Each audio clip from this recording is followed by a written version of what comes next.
Okay, there we go. Those last couple, oh my Lanta. All right, sir. Thank you for joining us at the Colougard Classic by Exact Sciences Navy Availability. You are the host of this tournament. You have said this is more than a tournament. This is a movement. This is not a golf tournament. What does that mean to you this week? It means honoring those that we've lost. It means celebrating the survivors that are here with us.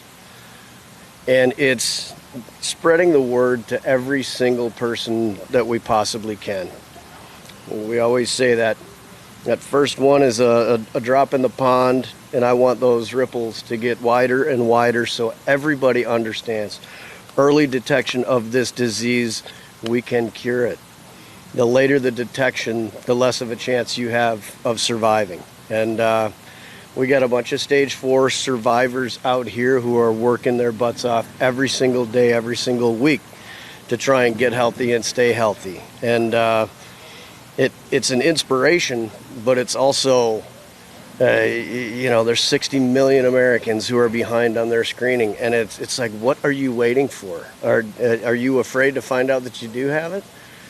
Well, by the time you find out that you have it without testing, I'm sorry, you're not going to have a chance because it does not show symptoms. So that's why we have to test.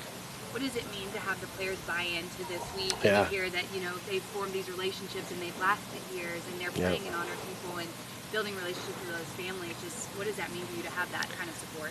I mean, the tournament couldn't turn into a movement rather than just a golf tournament without every single one of these players buying in. And I appreciate it from the bottom of my heart how they take this tournament, how they accept the people that they're playing for on their hat. I know that's an emotional play. That's very difficult for them to do.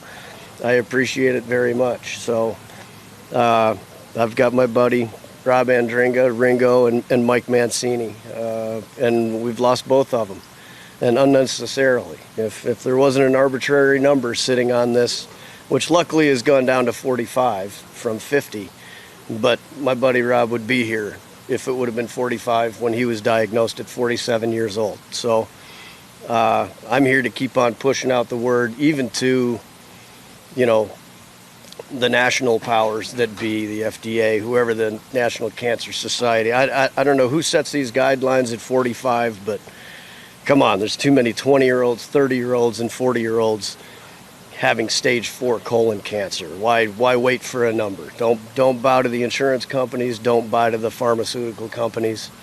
Bow to the people. Well, let's save people's lives. Absolutely. What does it mean for you when you're out there switching to the golf side of things, but knowing the impact that you're having? How do you compartmentalize both of those things going into this week, knowing you still are going to play in a tournament? Do I switch to the golf side? I tend not to at this tournament, and that's totally fine with me. I am much more happy spending, I've gotten a lot of emotion when I play, and I love spending all of my emotion on the people around me this week. They deserve it, and that's what I want to give to them. If I play well, great, but I want to do well more than I want to play well. And I thank Exact Sciences and Colougard for giving me the chance to do well. Open it up. Beyond this event, what do you personally do, and maybe some of the other players do, to kind of raise awareness about colon cancer beyond this weekend that we're here for? Oh, I'm doing interviews pretty consistently, and I'm trying to get the word out every chance I can. Wearing the hat every week on TV definitely helps, but I don't like just being a billboard. I like being a talking billboard. So, I see people every single week who said, hey, I got screened. I wouldn't have if I didn't see the golf tournament and know what was going on and hear about it. So the more we talk about it, the more people don't mind talking about colorectal cancer. It's the number 2 killer for men and women in the United States. You don't hear about it. You hear breast, you hear lung, you hear everything except for colorectal, because nobody wants to talk about it back there. I'm here to talk about it. I'm fine. When fans are out here this week and they see, the signage, they see the tents where you sign up to get screened, and, games around it too, but also just a lot of different things that bring awareness. Does this How do you see that affect the galleries around this tournament, both in previous years at Omni and now here? I mean, it really is that ripple effect. I mean, we are making it so people can actually come out and get screened, which we didn't have that possibility before. So I applaud them for bringing that thing in here and being able to have people get it done right away.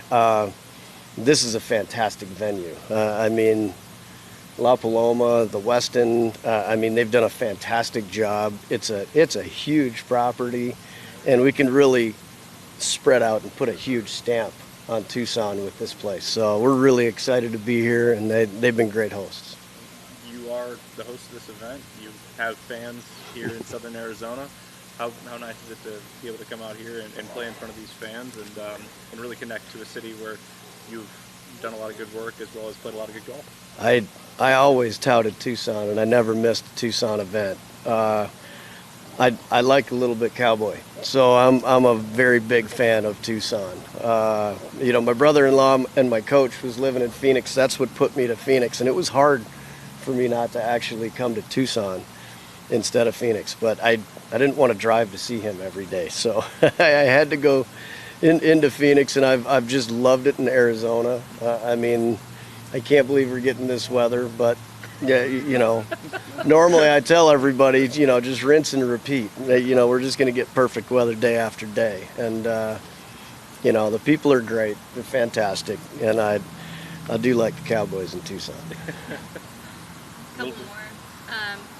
These are from Rob. Yeah. Okay, Colougard Gallery coming up in a few weeks are two companies that provide products for cancer screening and awareness for health cancer awareness.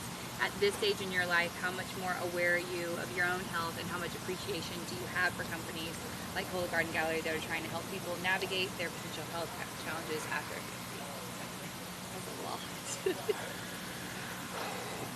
a lot. I'm going to talk about Colougard because it's FDA approved, and it's also covered by Medicare, Medicaid, so people can get it easily, and it's actually been tested. So I really am proud of what Colougard has done. They are absolutely not putting anything out that doesn't have the right specificity. Yeah, that's a terrible question. I'm not going to answer that one anymore. Tell Rob he's out. Okay. Wow. I mean, it's not even a test. I mean, come on. Colougard's real. I mean, it's real. Next one from Rob. All right. Yeah. Yeah. Your buddy Stricker gets to tee it up next week in the Players. Now that you on the record for oldest player to make the cut there, do you share the secret sauce for playing well there after the age of 50, or is that a closely guarded secret? I really don't think that he needs any advice or any secret sauce. I've told everybody. I'm happy I held the record for a year. That's fine, but I think Steve is going to contend in this tournament. I don't think he's there just to make the cut. The way he's playing and the style of game that he has, I mean, I swear to you, he could win that tournament. So there is no way I'm looking with bated breath to see if he makes the cut or not. I want him to actually contend, and I think he can.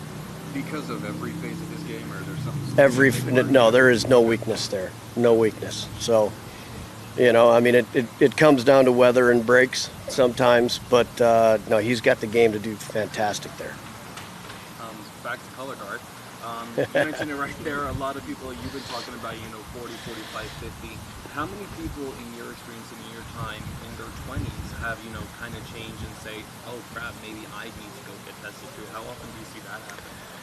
I mean, it's tough. Usually, I mean, the FDA has set guidelines for 45 and over. So, I mean, it really hamstrings the company from giving it to the people who really need it. So there's 20s, 30s, and early 40-year-olds that are finding out that they have stage 4 colorectal cancer, if they would have gotten screened, if this would be a standard of care from, you know what, your young adult life. Just say by the time you can drive a car, why wouldn't this be a standard of care? It is in other countries, so why can't it be here? But you know, they're ruled by the almighty dollar from above my pay grade. So I don't know that one, but I am going to still keep singing it from the mountaintop in saying, you know,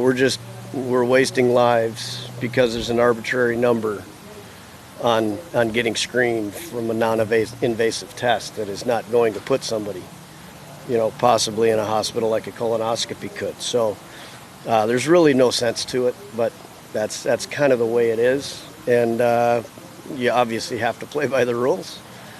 But it's I'm so proud of the test, and it's doing such great work. But yes, we just have to keep getting the word out.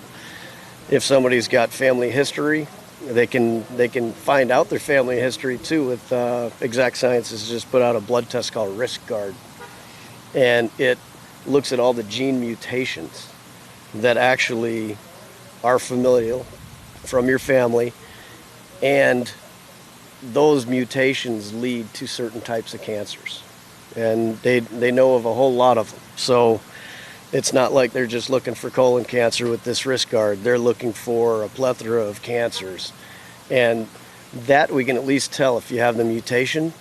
Then you can take that to your doctor and say, listen, let's catch this early and do it. But if you don't have that tool, they're just going to say, no, you know, you're not qualified yet. So do your homework, find out how you can get it, and that's one way to get it is know that you have that gene mutation, and then it's open for you. One last one, Jared. Yep. It's Dress in Blue Day on Saturday. How Yep. important is it for the fans to come out, support, wear their blue? Just what would your message be to them?